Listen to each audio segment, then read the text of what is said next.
पूज्य गणनी प्रमुख श्री ज्ञानमती माता जी की जय। भव्यात्माओं, समय हो गया है, आप सब स्वाध्याय के लिए तैयार हो जाएं। अध्ययन के क्रम में गोमटसार जीवकांड की क्लास प्रारंभ होने जा रही है। उससे पूर्व आज हमारे मध्य श्री ऋषभ कुमार जी जैन, तहसील फतेहपुर, जो अयोध्या दिगंबर जैन तीर्थ क्षेत्र कमेटी के कोषाध्यक्ष हैं। आज उनकी शादी की 25वीं वर्षगांठ है।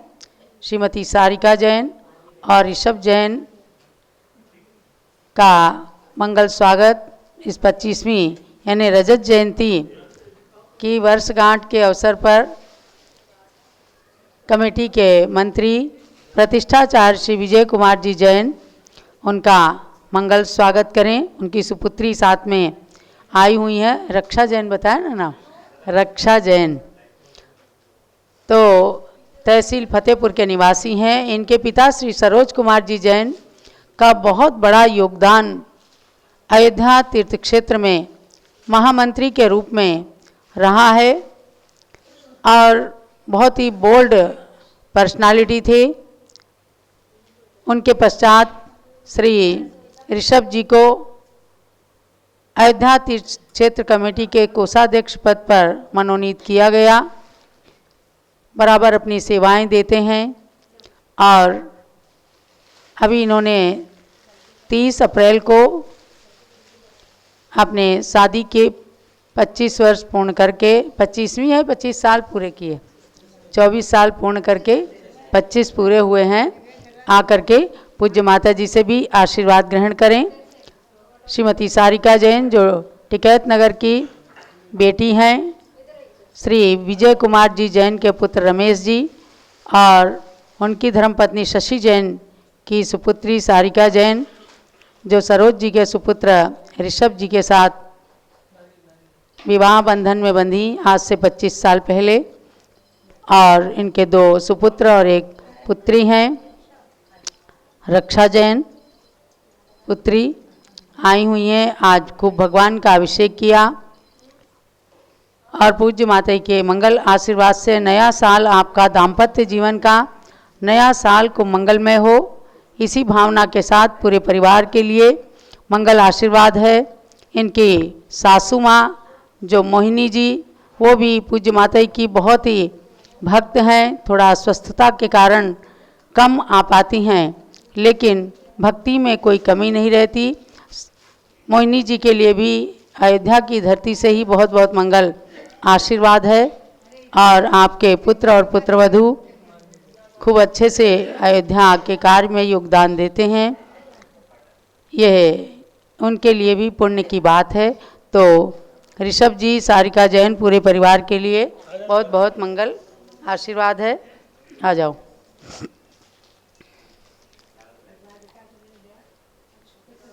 जलो तीर्थंकर ऋषभदेव भगवान की जय। आपका नया साल खूब मंगलमय हो, बहुत बहुत मंगल आशीर्वाद है। आज आए, अच्छा लगा। इसी प्रकार से हमेशा देव शास्त्र गुरु की भक्ति करते हुए गुरु का आशीर्वाद गुरु का आशीर्वाद प्राप्त करते रहें, यही प्रेरणा है। अब हम चलते हैं क्लास की ओर। गोमटसार जीवकांड की क्लास प्रारंभ हो रही है। कल विशेष कारणवश बंद रही है। सबको ध्यान देना है कि 12 मई को आपकी परीक्षा होनी है 40 गाथाओं की। संयम मार्गना तक 127 नंबर की गाथा तक परीक्षा होनी है। तो ध्यान रखना है कि 88 नंबर की गाथा से 127 नंबर की गाथा तक 40 गाथाओं की परीक्षा, ये गोमटसार की तृतीय परीक्षा होगी, यानी 3rd पेपर आपका होगा। फिर 4th नंबर के पेपर में आपका गोमटसार पूरा हो जाएगा ये स्वाध्याय। अब मैं चलती हूँ आज के स्वाध्याय पर। सिद्धम शुद्धम पणमीय जिणिंद वर्णेमि चंद मकलंकम गुणरयण भूषणुदयम जीवस्य परुवणं वोच्छम। संसार के अंदर जो 6 द्रव्य बताए हैं, जीव, पुद्गल, धर्म, अधर्म, आकाश और काल, इन सब में सबसे चमत्कारिक जीव द्रव्य है, जो प्रत्येक प्राणी के अंदर विद्यमान आत्मा के रूप में हलन चलन प्रक्रिया करता है। ऐसे संसारी जीव को जानने के लिए 20 प्ररूपणाओं का कथन आचार्य श्री नेमीचंद्र सिद्धांत चक्रवर्ती ने गोमट सार ग्रंथ में किया है, और उसी का सार निकाल करके पूज्य गणिनी प्रमुख श्री ज्ञानमती माता जी ने हमें गोमट सार जीवकांड सार में दिया है। तो आप धीरे धीरे करके काफ़ी गाथाओं को पढ़ चुके हैं, 116 गाथाएं पढ़ चुके हैं। कहते हैं ना कि चींटी के चाल से भी चलेंगे तो कभी ना कभी अपने लक्ष्य को प्राप्त कर ही लेंगे। घर बैठे ज्ञान प्राप्त हो रहा है, ना आपको कोई शुल्क देना पड़ता है, कोई फीस नहीं देनी पड़ती है, कोई परिश्रम नहीं करना पड़ता है। और पारस चैनल एवं ऋषभ देव जूम चैनल के माध्यम से पूरे देश के कोने कोने से आप सभी भाई बहन भाग लेते हैं, इसीलिए आपको पढ़ाने का यह निमित्त बनाया जाता है। ज्ञान सबकी आत्मा के अंदर भरा हुआ है, ज्ञान का सूर्य सबकी आत्मा के अंदर विद्यमान है। बस जैसे सूर्य के ऊपर बादल आ जाते हैं तो सूर्य का प्रकाश ढक जाता है, इसी प्रकार से कर्मों के बादल, अज्ञानता के बादल हमारे आत्मा पर लगे हुए हैं, तो इसलिए ज्ञान का सूर्य ढका हुआ है। और अज्ञानी प्राणी संसार के अंदर न जाने कितनी गलत फहमियाँ बना करके या भटक भटक करके और अपने अमूल्य मानव जीवन को व्यर्थ कर देता है। तो ऐसे में स्वाध्याय ही परम तप है, और स्वाध्याय के द्वारा जो ज्ञान प्राप्त होता है, अध्ययन के द्वारा जो ज्ञान प्राप्त होता है, उससे समझो आत्मा पर जो बादल, अज्ञानता के बादल हैं, वो छटते हैं और ज्ञान का सूर्य धीरे धीरे प्रकाशित होता है, फैलता है। इसलिए मैं कई बार कहती हूँ कि सबको ध्यान देना है। Ignorance is night of the mind, but that night without moon and stars. यानी अज्ञानता मन की काली अंधेरी रात है। और कैसी काली अंधेरी रात, जिसके अंदर न चांद है न तारे। ऐसी काली रात कब होती है? अमावस्या के दिन। तब एक जुगनू भी यदि जगमगाता है तो लगता है मुझे कुछ दिख गया। ऐसे मन की अंधेरी रात के अंदर अज्ञानता का जो अंधेरा छाया हुआ है, अंधेरी रात है, उसके अंदर ज्ञान की एक किरण प्रस्फुटित हो जाए तो समझो अपना सब कुछ सार्थक हो जाता है, मानव जन्म सार्थक हो जाता है। संयोग से आपके 20 प्ररूपणाओं में 12वीं प्ररूपणा ज्ञान मार्गणा के रूप में ही आप पढ़ रहे हैं। आज इसका समापन करूंगी। यानी मति, श्रुत, अवधि, मनः पर्यय और केवल ज्ञान, इन 5 सम्यक ज्ञानों को और 3 इसके साथ जो मिथ्या ज्ञान है, कुमति, कुश्रुत, कुअवधि, इनको मिलाकर 8 ज्ञानों में से आपको आज मनः पर्यय ज्ञान का स्वरूप पढ़ाया जाएगा। मनः पर्यय ज्ञान किसे कहते हैं? चलिएगा, गाथा नंबर 117, पेज नंबर 109। चिन्त्यमचिन्त्यं वा चिन्त्यमचिन्त्यं वा अद्धं चिन्त्यमणेयभेयगयम् अद्धं चिन्त्यमणेयभेयगयम् मणपज्जवन्ति उच्चैः मणपज्जवन्ति उच्चैः जम जाणैतं खुनरे लोये। जम जाणैतं खुनरे लोये। पूरी शुद्धि के साथ गाथा सामूहिक रूप में पढ़िए। चिन्त्यमचिन्त्यं वा अद्धं चिन्त्यमणेयभेयगयम् मणपज्जवन्ति उच्चै जम जानै तं खुणरे लोए। चिन्तितमचिन्तितं वा अर्धं चिन्तितमनेक भेदगतं मनापर्यय इत्युच्यते यज्जानाति तत् खलु नरलोके। मनापर्यय ज्ञान यानी शब्द से ही हम लें मन की पर्यायों को जानने वाला मनःपर्यय ज्ञान होता है।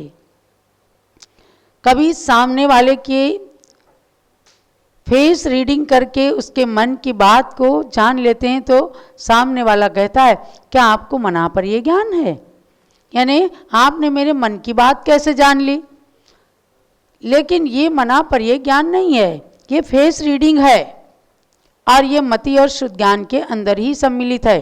मनःपर्यय ज्ञान रिद्धिधारी मुनियों को ही होता है, ये विशेष रूप से जानिएगा।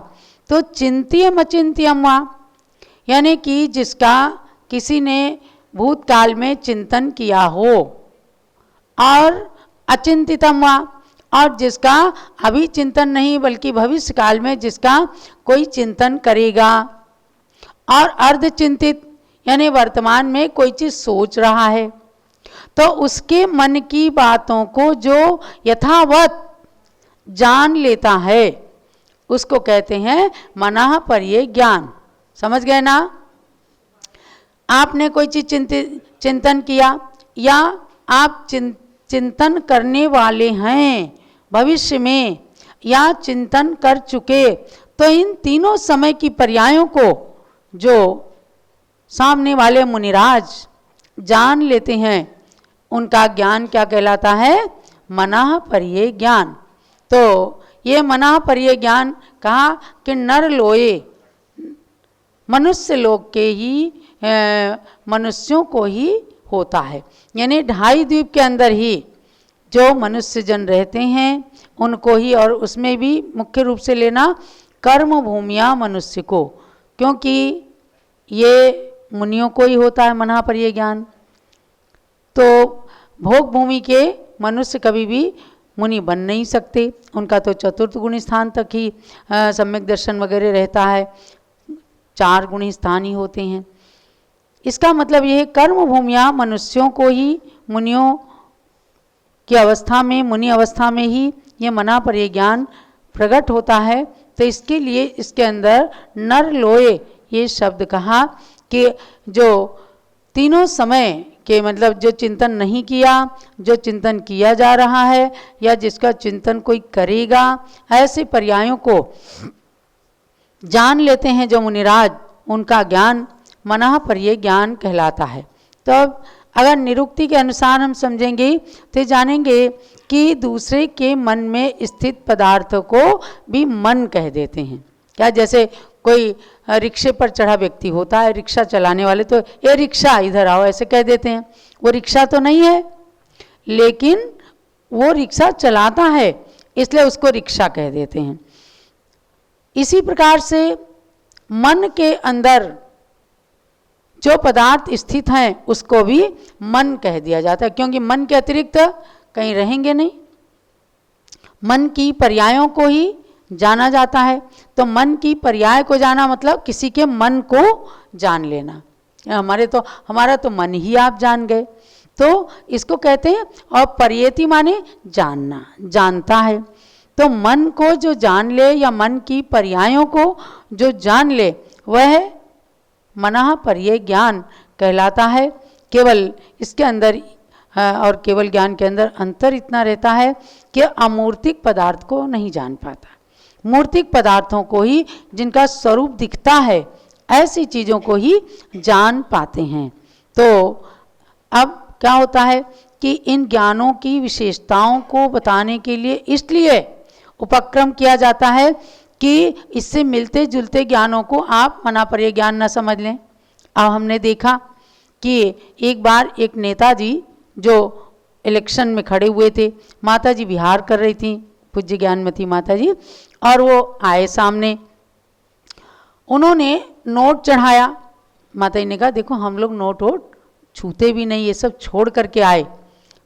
समझ नहीं पाए, क्योंकि ऐसे वैदिक परंपरा में है कि संतों के पास जाते हैं, महंतों के पास जाते हैं तो कुछ ले जाते हैं। अब क्या हुआ कि जब उनका नोट नहीं लिया गया, योगायोग से हम उसके बाद शाम को उन्हीं के गांव में ठहर गए। चंदापुर नाम का एक गांव था, तो वहाँ पर भी वो ठाकुर साहब आ गए, इलेक्शन में खड़े थे। तो उन्होंने कहा, अम्मा आपने तब मेरे नोट नहीं लिए थे, अब मैं बहुत सारे नोट दूंगा, तो आप उनको ज़रूर ले लीजिए, चाहे किसी में लगा देना। हमने उन्हें बहुत समझाया कि देखो, नेता को चाहिए वोट और साहूकार को चाहिए नोट, और साधु को क्या चाहिए, आपका खोट। एकदम माता जी बोल पड़ी। ठाकुर साहब जो है साष्टांग लेट गए, नमस्कार करने लग गए। अम्मा कहा तो अम्मा बोलती है कि बेटा जो कुछ तेरे पास खोट हो वो मुझे दे दे बस। वो कहते हैं, अरे आप अंतर्यामी है क्या, आपने मेरे मन की बात जान ली है। यानी कि वो मांसाहार करते थे और वो समझ गए कि मेरी खोट मांग रही हैं अम्मा, इसका मतलब है कि मेरे से मांसाहार त्याग करने के लिए गए। बोले ठीक है, आज से मैंने छोड़ दिया। सातों व्यसनों का उसने त्याग कर दिया। तुरंत ही उनके घर में समाचार मिला, उसकी माँ, उसकी पत्नी, बच्चे सब लोग आ गए। बोले अम्मा आपने क्या जादू कर दिया कि जो चीज़ कहते कहते हम थक गए, आज तक इन्होंने नहीं छोड़ा, आज आपके चरणों में आके सहज में छोड़ दिया। आप इनके मन को जानते हो क्या, आप अंतर्यामी हैं क्या। हमने कहा संत तो अंतर्यामी ही रहता है, क्योंकि उसे तो सारे संसार की खोट को छुड़वाने का ही उसका एक धंधा व्यापार रहता है। और जब हम उन ग्रामीणों से ऐसे व्यसनों का त्याग करा देते हैं तो मन के अंदर बड़ा भारी आह्लाद होता है। तो ये क्या था, ठाकुर साहब ने क्या समझा, अंतर्यामी है। और साधुओं की तपस्या से सामने वाले की बात पता चल जाती है। तो ये मना पर यह ज्ञान नहीं है मति शुद्ध ज्ञान ही, लेकिन विशेष क्षयोपशम से, विशेष तपस्या से, विशेष साधना से जो सामने वाले के मन पर जो प्रभाव पड़ता है वो संत के द्वारा ही उसका जीवन परिवर्तित कर देता है। इसलिए कहा गया कि संत न हो संसार में तो जल जावे संसार, और संतों से ही ये संसार समझो बहाल होता है। ये मना पर ज्ञान की मैंने आपको बात बताई कि जो छठे सातवें गुणस्थानवर्ती मुनिराज हैं उन्हीं को विशेष मना पर ज्ञान ये होता है, और गणधर भगवंतों को मना पर ज्ञान प्रकट होता है। तीर्थंकर भगवान जैसे ही दीक्षा धारण करते हैं तो उनको मना पर ज्ञान तुरंत प्रकट हो जाता है। इसलिए 4 बत्ती का एक दीपक उनके 4 ज्ञान के प्रतीक में वहाँ जलाया जाता है। ऐसे मना पर ज्ञान की प्राप्ति के लिए हमें आगे के लिए उपक्रम करना पड़ेगा और मति शुद्ध ज्ञान में अपनी प्रवृत्ति को बढ़ाना पड़ेगा। अब इस प्ररूपणा का अंतिम सूत्र है, अंतिम गाथा है केवल ज्ञान का स्वरूप, यानी अंतिम ज्ञान का नाम है केवल ज्ञान। संपूर्णम तु समग्रम नम तु समग्रम केवलमसवत् स्वभावगयम् केवलमसवत् स्वभावगयम् लोयाले लोयवितिमिरम् लोयालोयवितिमिरम् केवलनाणं मुने दवम् केवलनाणं मुने दवम्। केवल ज्ञान प्राप्ति की भावना से ही गाथा को सामूहिक पढ़ें। संपूर्णम तु समग्रम केवलमसवत् स्वभावगयम् लोयालोयवितिमिरम् केवलनाणं मुने दवम्। संपूर्णम तु समग्रम केवलमसपत्नं सर्वभावगतं लोकालोकवितिमिरं केवलज्ञानं मंतव्यम्। अब केवल ज्ञान, केवल माने एकमात्र, अकेला, ऐसा, केवल ऐसा ही, यानी कि उसके अलावा कुछ भी नहीं। तो केवल ज्ञान माने सब चीज़ उसके सामने बेकार है। ये ज्ञान हो गया तो समझो सारे के सारे ज्ञान अब उसके लिए कोई मायने नहीं रखते, या समझो सारे ज्ञान अब उसके अंदर समाविष्ट हो जाते हैं। फिर उसे किसी चीज़ की, किसी ज्ञान की आवश्यकता नहीं रहती है। तो उसको कहते हैं ये संपूर्णम तो समग्रम, ये अपने आप में ये ज्ञान संपूर्ण होता है क्योंकि समग्र है।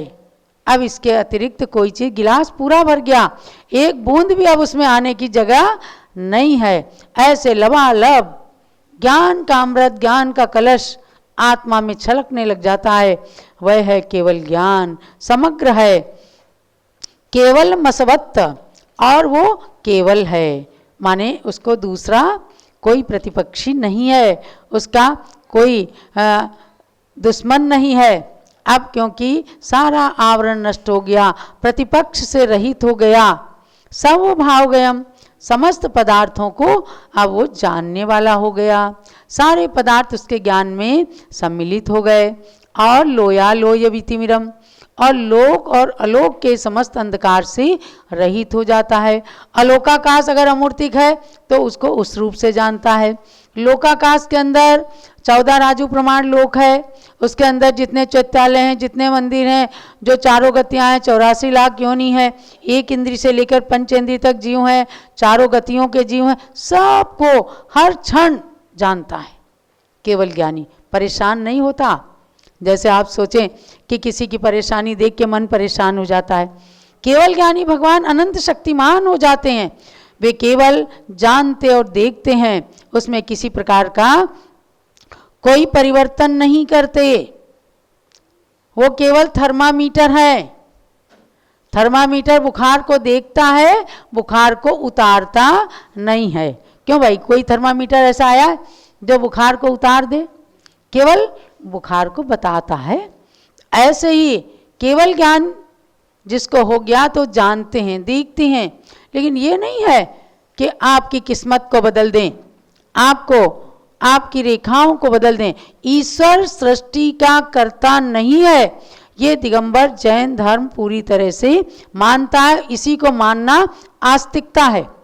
कुछ लोग कह देते हैं जैन लोग नास्तिक होते हैं क्योंकि ईश्वर को संसार का कर्ता नहीं मानते। हम कहते हैं कि सबसे ज़्यादा आस्तिक धर्म जैन धर्म ही है, क्योंकि आत्मा की सत्ता को मानता है, ईश्वर की सर्वगुण संपन्नता को मानता है।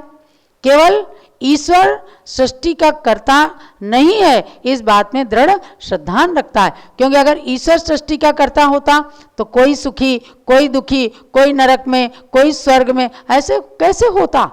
तो कर्म प्रधान धर्म है, कर्म सिद्धांत पर टिका हुआ है जैन धर्म।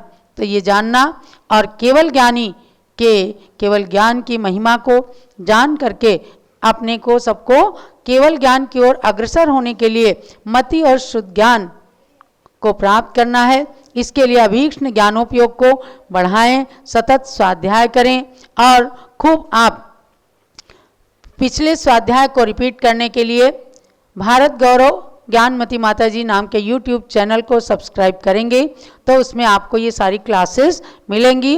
और encyclopedia of jainism.com में उसके अंदर सारी ऑडियो क्लासेस हैं। गोमट सार क्लास के नंबरिंग पूरे आ जाएंगे, आप उससे अभ्यास कीजिए।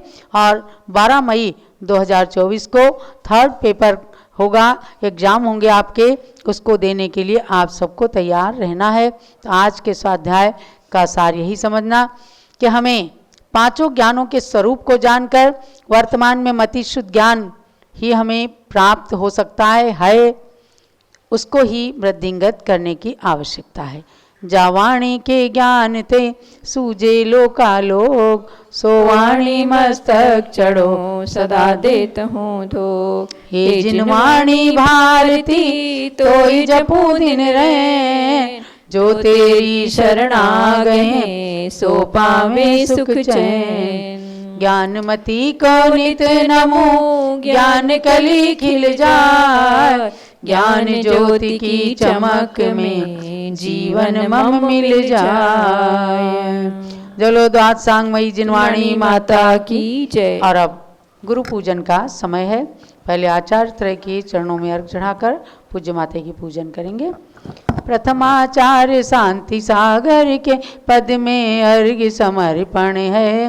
वीर सिंधु अरुणेमि सिंधु आचार्य के पद का अर्चन है। परम तपस्वी तीनों गुरु शिव पथ साधक कहलाते हैं। इन पद में चंदनामती हम अर्घ्य का थाल चढ़ाते हैं।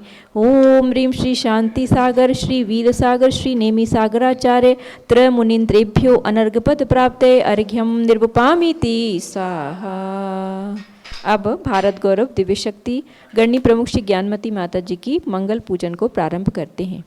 पूजन करो जी श्री गणनी ज्ञानमती माता जी की पूजन करो जी। जिनकी पूजन करने से अज्ञान तिमिर नश जाता है। जिनकी दिव्य देशना से शुभ ज्ञान हृदय बस जाता है। उनके श्री चरणों में आह्वान स्थापन करते हैं।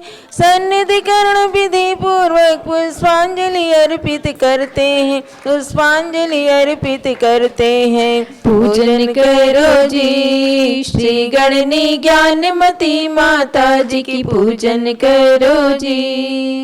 ओम ह्रीं गणनी प्रमुख श्री ज्ञानमती माता अत्र अवतरतो संसटाहुननम्।